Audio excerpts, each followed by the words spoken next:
everyone. Mandy Friedman here, licensed professional clinical counselor, clinically certified domestic violence counselor, clinically certified trauma professional level 2, the creator of SNAP, survivors of narcissistic and abusive personalities, and the owner of Claremont Health. We're back. We're going to talk about Siobhan Roy in the toxic family system of the Logan family. We already did our video that was an introduction. We went through all the themes that we're going to be covering throughout the series.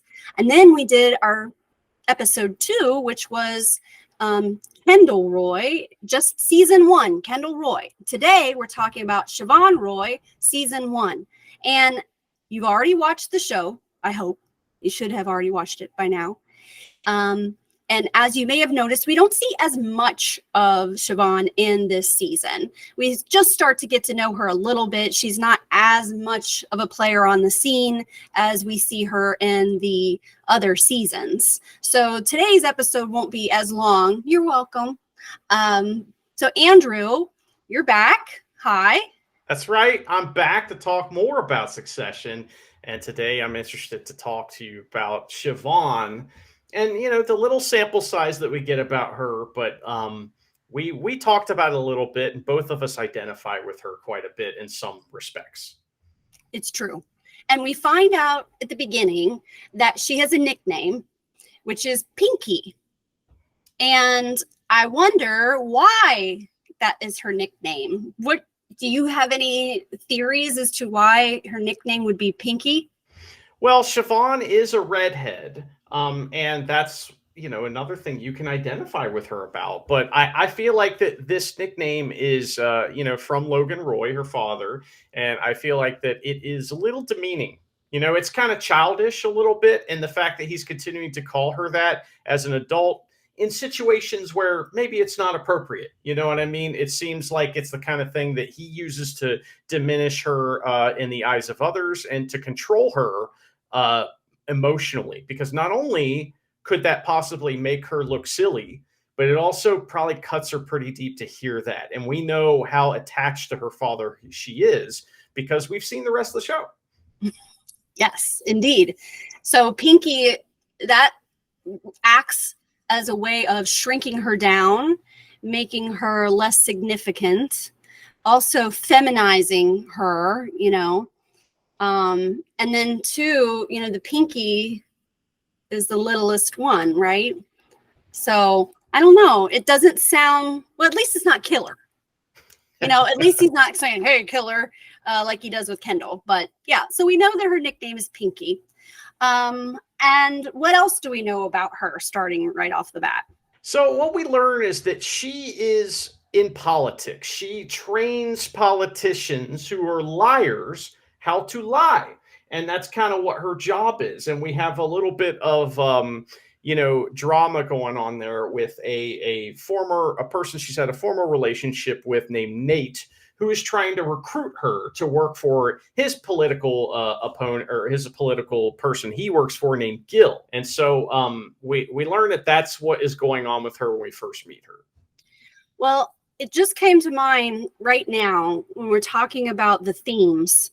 The theme of objectification, because one thing we know is that Siobhan, being a woman, is used against her and also used in a weaponizing type of way.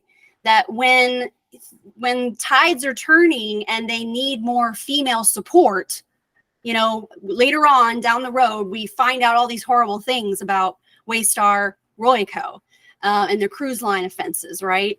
And so when it suits them, they will put Pinky in the forefront. Like, look, we love women. So it's objectification, it's tokenism. But then when it doesn't suit them, her being a female is a problem. And they make fun of it. And, you know, it's a form of, like, I don't know, there's like slurs and things that are used by her brother, Roman, and her go back and forth quite a bit on that. But yeah, so she works as a PR person and a campaign manager for Gil. She's more progressive. Her family is more, well, can't really call them conservative. But let's just say that they objectify a population, or half the population, that is more conservative. They objectify those people, and then they use them to make money, as we learn along the way. That's interesting that you bring up the point that they objectify people, the viewers of their programs. And, it's interesting because I don't think that the family cares at all who might win a political thing. In fact, that goes on later on in the show, and it really has nothing to do with anyone's beliefs or what they want to happen. It's all about winning or being right. And who is going to allow them to continue with their malevolence and, all the things that they want to do? They want to have people in power in place that are going to allow them to play out their schemes and to not hold them accountable for their crimes, right? Yeah. Okay. So we also know that Pinky, Shiv, is married to Tom Wambsgans. It's an important name to remember.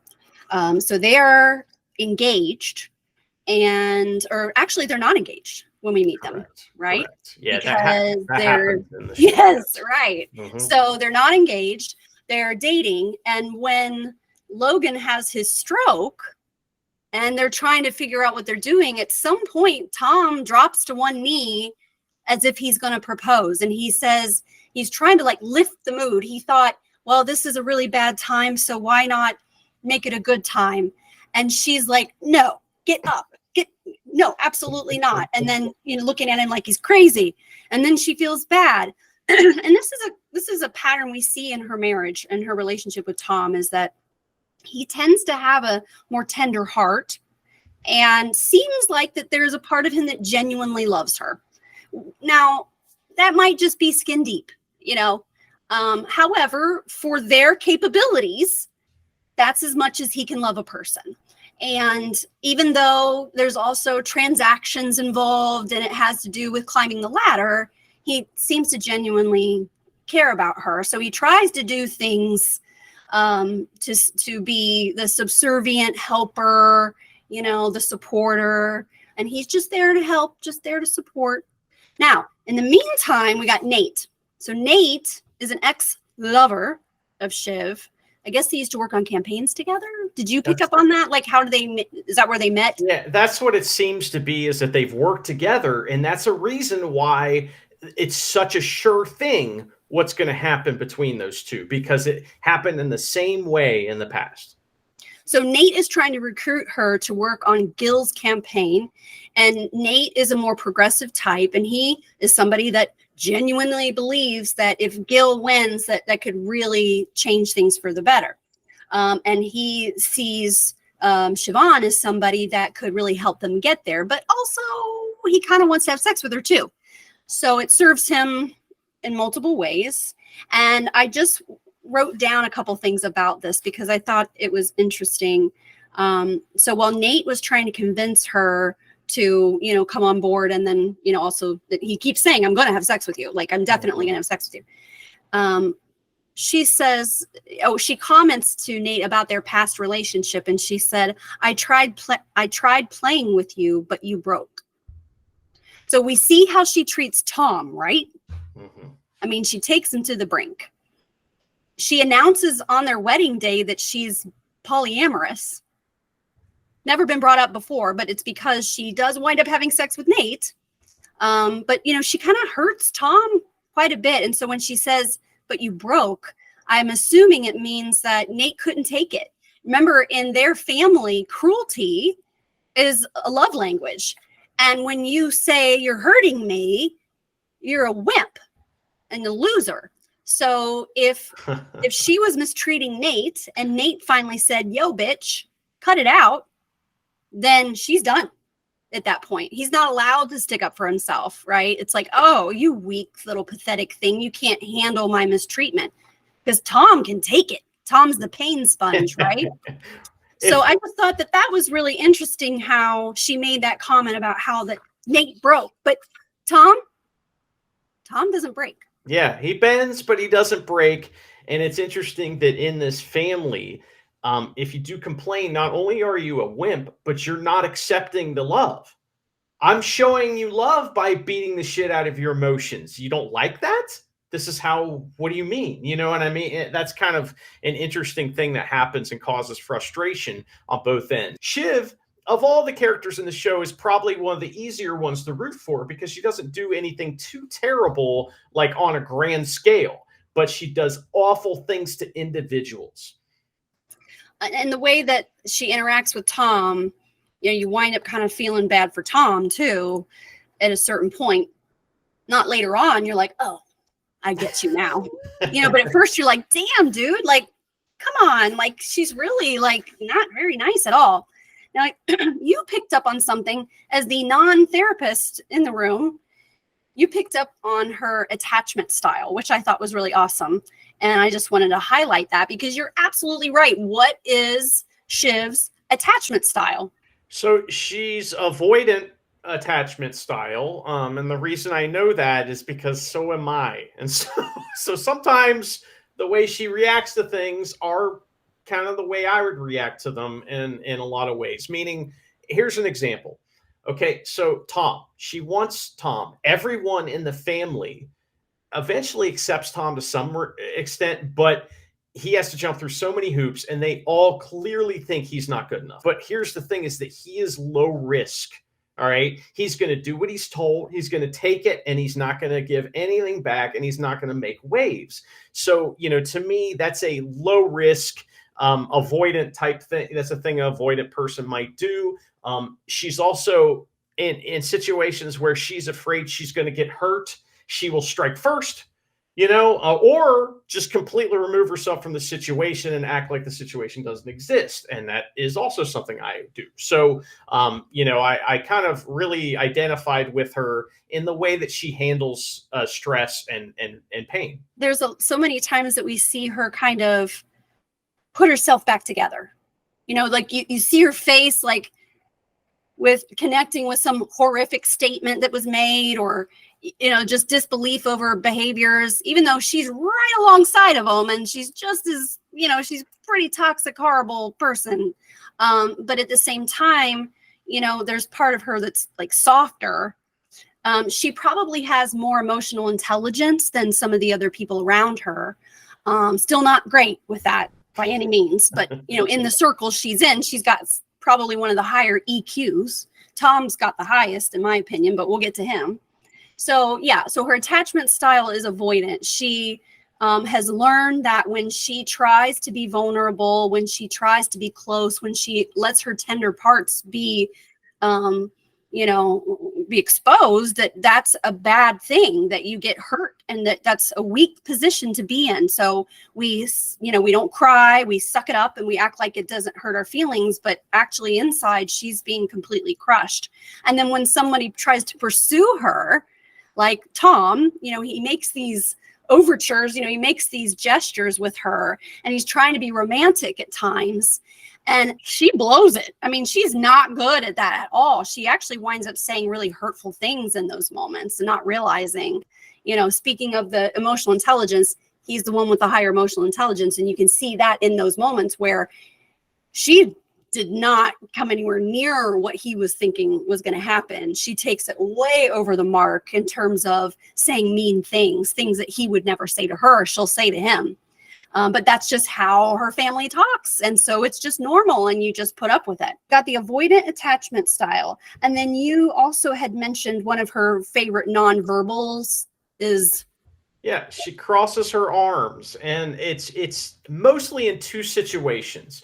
In a situation where she feels like she needs to defend herself, she's feeling something, and she will do this. And it's kind of, the actress is fantastic. Sarah Snook, the way she's able to convey two different styles of arm cross throughout the show. It's this one where she's kind of like, starting to think things over and she wants to defend herself. But she also, crosses her arms when she is attacking. And so she will, it's a defensive position to take before attack. You know what I mean? And so it's wild how deep that is and how tremendous of an acting job. I mean, I'm just blown away by how great it is. Me too.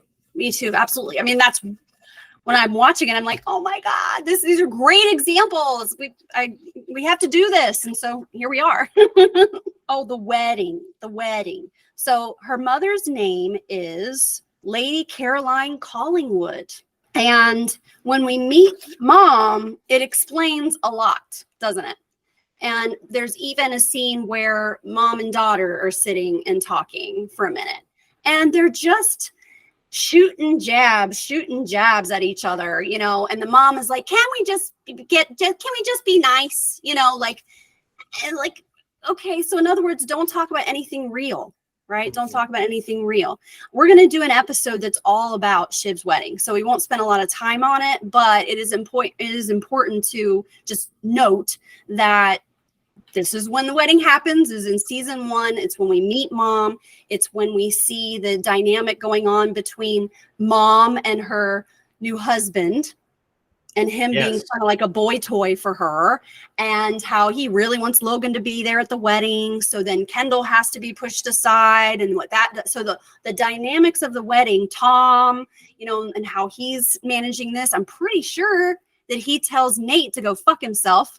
Does Nate show up to the wedding? So Nate is invited to the wedding because that covers their tracks, right? She's working with him, so of course she would invite a coworker. She wouldn't invite a lover, okay? But you know, during the wedding, Tom finds out about this, and you know, this is when she is revealing to him that she, you know, wants to have an open-ended marriage as far as, you know, sexual partners, and he didn't know that. And this is when he learns who she's really talking about, is that it's Nate.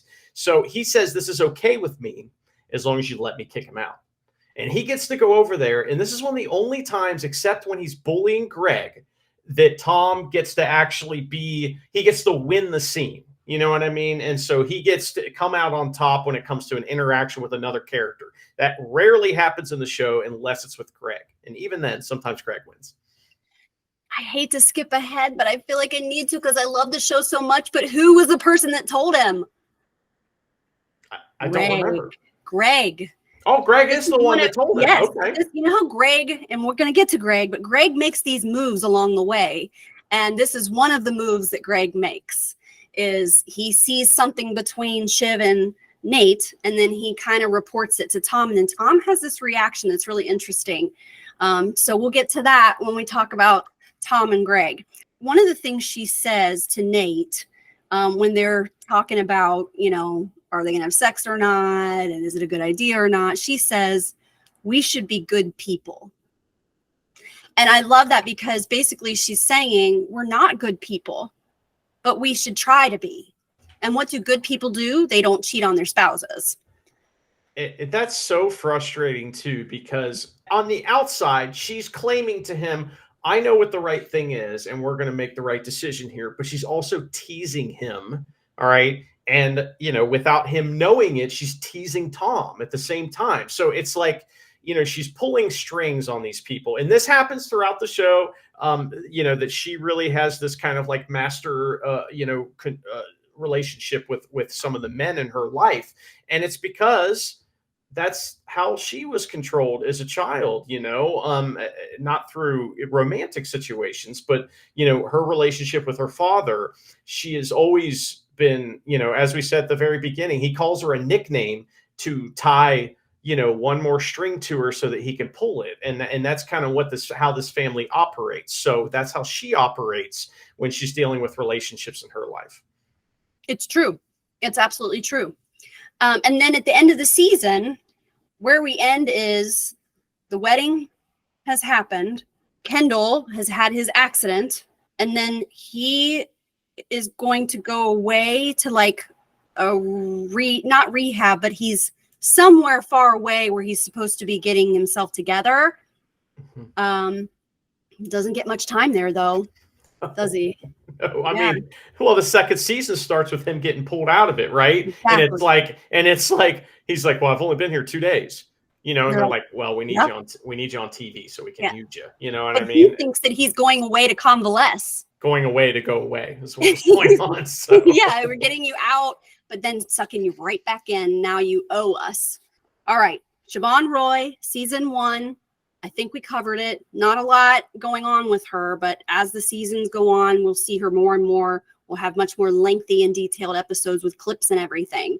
So, but for now, we'll sign off. The next episode is Roman Roy, season 1. Oh my God, I cannot wait. Roman Roy.